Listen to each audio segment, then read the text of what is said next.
ladies and gentlemen. My name is Heikki Autto, and I work as a liaison manager for the University of Lapland. And in the meantime, I'm also the chairman of the city council for the city of Rovaniemi, that Jay already mentioned as the official hometown of Santa Claus. And Jay, I have good news from the Santa. His best wishes and greetings to you, and you are in the books of the nice ones, so you will get presents. So you can expect Christmas with the good spirit. Well, I guess I was invited here as a indigenous Arctic person rather than those titles I mentioned, and I am often asked in southern Finland and in international meetings that why does the Arctic matter? And as all the good things, I found the answer from grandmother's house, because at the grandmother's house they've stored the old school books, and I found this old school book from the 1960s. And in the book there's a question for the school children, and it sounds like a trick question, but it's a real mathematical question: that could it be possible for all the people in the world to stand on the lake ice in the lake Inari, which is the greatest lake in Lapland?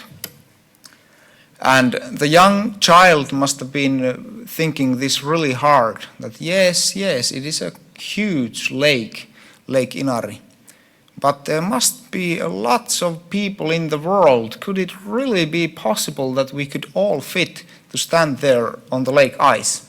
And when you do the math, you can calculate that 1,000 square kilometers makes 1 billion square meters.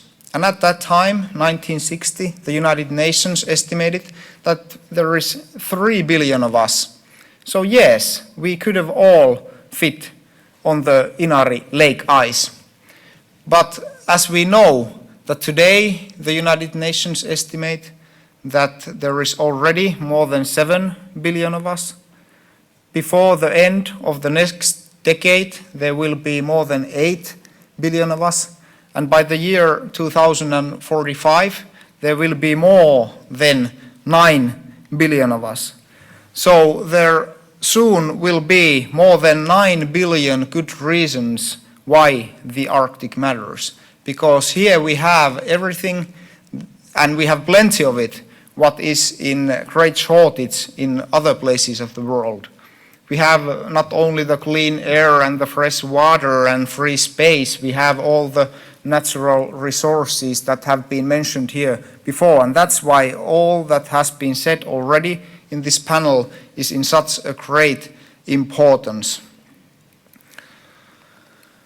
Well, for me, the Arctic is easy to draw as the 60th parallel and all the areas above that. Everything that is above ordinary in the world. And actually that includes the whole of Finland. And this vast landmass has only 17 million inhabitants, and 5.5 million of them are actually living in Finland. So every third Arctic citizen in the world is living in Finland at the moment. 60,000 of them in Rovaniemi. So here I have some Arctic vocabulary for you who don't know Finnish so well. But in Finnish, the word Arctic is spelled Arktinen. And in Finnish, the word everyday is spelled Arkinen. So every time when an entrepreneur or some business people ask me that, Heikki, you always talk about these Arctic opportunities, so tell me what they are.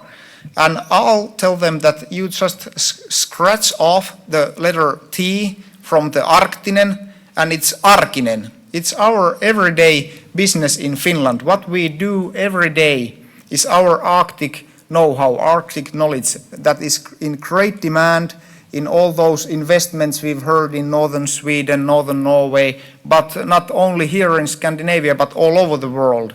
It's our way of living, how we can live under the idea of sustainable development in these harsh northern conditions. So that is our everyday business here. And is the Arctic interesting? Well, here I'm having coffee with the president of China. Here I'm meeting with the president of India. I'm sorry, the chairman didn't give me more time. I could have explained more of these meetings, but I have to hurry up a little bit. We could have had a long list of good discussions of cooperation. Well, let's have a history lesson as well. The gold rush in California in the mid-19th century made California what it is today as one of the most prominent areas in the world when it comes to the high technology.